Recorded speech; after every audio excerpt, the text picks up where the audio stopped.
नमस्ते, भारत राइजिंग पे आपका स्वागत है।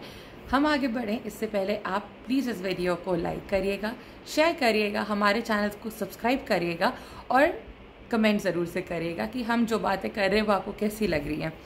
अब हम आते हैं एक सीरियस टॉपिक के ऊपर। सोनम वांगचुक का नाम आप सब ने सुना ही होगा और अगर नहीं भी सुना होगा तो आप रिकलेक्ट कर सकते हैं जो आप सब ने 3 इडियट्स मूवी देखी होगी। उससे इनके कैरेक्टर को काफ़ी ज़्यादा पॉपुलैरिटी मिली है। सोनम वांगचुक के कॉन्ट्रीब्यूशंस काफ़ी ज़्यादा रहे हैं, इसमें कोई शक नहीं है, लेकिन हमें इस चीज़ को हमेशा समझना चाहिए कि एक सिक्के के 2 पहलू होते हैं। यहीं पर पे एक हम क्लिपिंग चला रहे हैं, आप इस क्लिपिंग को ज़रूर से सुनिएगा।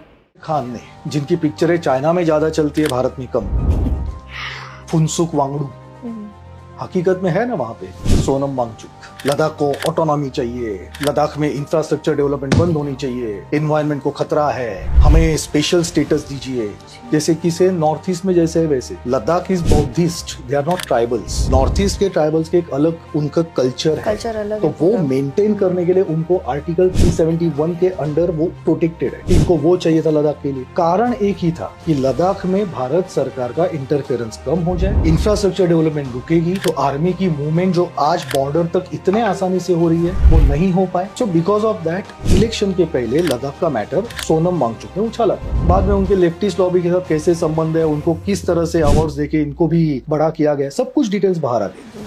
अब इलेक्शन हो गया, अब कहाँ गए इनकी। कहने का हमारा मतलब बस इसको देखने के बाद इतना ही यही रहा है कि जैसे आपने यहाँ सुना, आपने यहाँ देखा कि लद्दाख का स्पेशल स्टेटस सोनम वांगचुक क्यों मांगना चाहते थे। क्या उनके इंटेंशंस उतने ही सही थे, उतने ही नेक थे?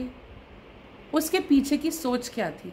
अब ये तो एक बहुत ही विवादास्पद बात हो जाएगी कि कुछ लोग कहेंगे अरे आपने इनके बारे में ऐसे कैसे बोल दिया, आपने ये क्यों बोल दिया, ये क्यों कर दिया, आपने ये क्यों नहीं सोचा कि उन्होंने क्या इस देश के लिए किया है। वो कोई माइनस नहीं कर रहा है, लेकिन हाँ, अगर जहाँ हम अच्छाइयाँ देखते हैं तो हमें उसके साथ ये भी देखना होता है कि क्या हर इंसान उतना ही प्रॉपर होता है, उतना ही सही होता है जिसको हम सामने से जैसा दिखा रहे हैं। क्या हाथी के दांत दिखाने के और खाने कुछ और, क्या ये कहावत सच है या झूठ है? उन्होंने आइस तुपा का एक काफ़ी बड़ा वाटर कंजर्वेशन का प्रोजेक्ट भी किया हुआ था, जिसको काफ़ी पॉपुलैरिटी भी मिली। लेकिन आइस तुपा के प्रोजेक्ट में एक बहुत बड़ा इशू ये भी था कि विंटर्स के टाइम पे जो डाउन साउथ, जो आपके नीचे की तरफ गांव पड़ते हैं, वहाँ पे लोगों को प्रॉब्लम थी कि उनके पास पानी कैसे जाएगा।